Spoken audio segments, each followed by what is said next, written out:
कन्नौज में वोटिंग के दौरान जबरदस्त हलचल देखने को मिल रही है। वोटिंग के बीच भारतीय जनता पार्टी और समाजवादी पार्टी एक दूसरे पर खूब निशाना साध रहे हैं और बड़े बड़े आरोप लगा रहे हैं। इस बीच अब खुद समाजवादी पार्टी के मुखिया अखिलेश यादव ने खुद जमीन पर उतरकर चुनावी कमान संभाल ली है। दरअसल अखिलेश यादव अचानक कन्नौज पहुंचे और यहां वह लगातार बूथों पर जा रहे हैं। मिली जानकारी के मुताबिक सपा मुखिया अखिलेश उन बूथों पर जा रहे हैं जहां सपा कार्यकर्ता लगातार गड़बड़ी और मारपीट की शिकायत कर रहे हैं। इस बीच सपा मुखिया अखिलेश यादव ने मीडिया से खास बात की और बड़ा बयान दिया। देखिए रिपोर्ट। मुझे खुशी है इस बात की कि जितने भी बूथों पे मैं गया, जनता में उत्साह है, जनता मतदान करना चाहती है और कई जगह ऐसी भी सूचनाएं मिली हैं जहां भारतीय जनता पार्टी के लोगों ने, भारतीय जनता पार्टी के लोग क्यों कहें हम, जब वो वोट के लिए रोक रहे हों लोगों को, तो उनका व्यवहार ऐसा है कि गुंडों से कम का व्यवहार नहीं रहा। लेकिन उसके बावजूद भी जनता मतदान कर रही है।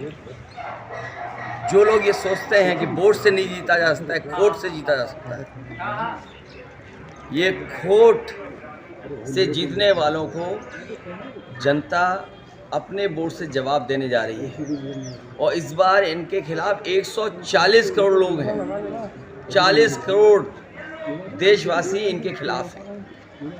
हर चरण में जनता का भारतीय जनता पार्टी के खिलाफ गुस्सा बढ़ रहा है और 7वें चरण तक याद रखना, भारतीय जनता पार्टी के खिलाफ 7वें आसमान पे गुस्सा होगा।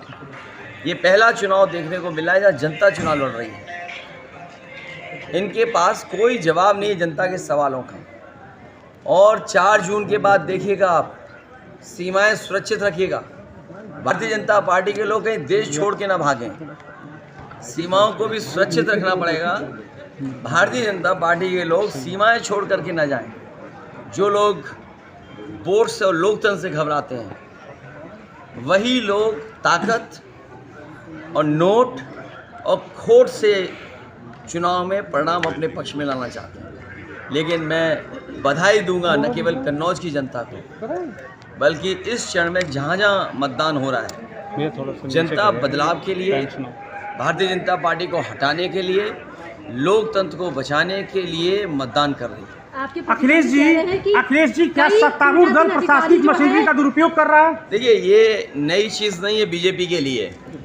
बीजेपी ने जितने भी चुनाव हुए उसमें मशीनरी इस्तेमाल की है। ब्लॉक प्रमुखी का चुनाव हो, जिला पंचायत का चुनाव हो और या एमएलसी का चुनाव रहा हो, बीजेपी ने टेंडर दे दिया था पुलिस को, अधिकारियों को टेंडर दे दिया था। लेकिन इस बार मुझे खुशी है कि जनता किसी की परवाह नहीं कर रही है। मैं कई सूचनाएं बता सकता हूं जहां हम खड़े हैं, यहीं पर भारतीय जनता पार्टी के गुंडे ने समाजवादी पार्टी के कार्यकर्ता को मारा, लेकिन उससे वोट नहीं प्रभावित कर पाया। और जो कन्नौज की जनता है, खासकर कन्नौज में जहां हम लोग खड़े हैं, यहाँ की लोगों ने विकास देखा है, विकास को कैसे आगे ले जाया जाता है वो देखा है। और दूसरी तरफ उन्होंने एक जिसकी भाषा और व्यवहार ऐसा रहा को अपमानित किया। यहाँ के सांसद ने पुलिस को पीटा। पीटना तो एक बड़ा सभ्य शब्द है। यहाँ की पुलिस को ठोका किसी दवाई के असर की वजह, कि जिसकी वजह से उनके खिलाफ एफआईआर दर्ज हुई। यहीं पर थोड़ी दूर भगवान बुद्ध, उनकी मूर्ति लग गई थी चौराहे पर, लेकिन इन्होंने रातों रात भगवान बुद्ध, वीरांगना अवंतीबाई, उनकी प्रतिमा लेकर के तमाम बातें रहीं। और फिर इन्हीं बीजेपी के लोगों ने कहा कि लोधी वोट तो हम खरीद लेते हैं। तमाम ऐसे अधिकारी हैं जो मान से बोल नहीं पा रहे हैं। और यहाँ के एक पाल समाज के नेता थे, कितना डराया, धमकाया और अपमानित किया।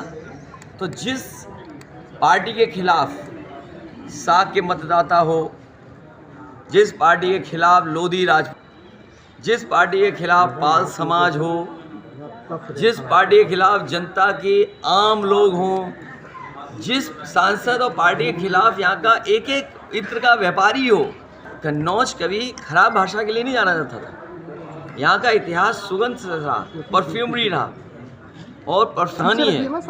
अगर फ्रांस और ग्रास दुनिया की कैपिटल है, तो भारत की कन्नौज परफ्यूमरी की कैपिटल है, उसको इन्होंने यहाँ की सुख खराब करने की, लेकिन जनता इस बार वोट डाल के इनका इलाज करने जा रही है, इसीलिए बौखलाए हुए घूम रहे हैं। हमारे कार्यकर्ता अपने मनमर्जी पुलिस लगवाना चाहते हैं, लेकिन हमें खुशी है कि सबका समर्थन मिल रहा है। आपने कन्नौज से जिस दौरान नामांकन किया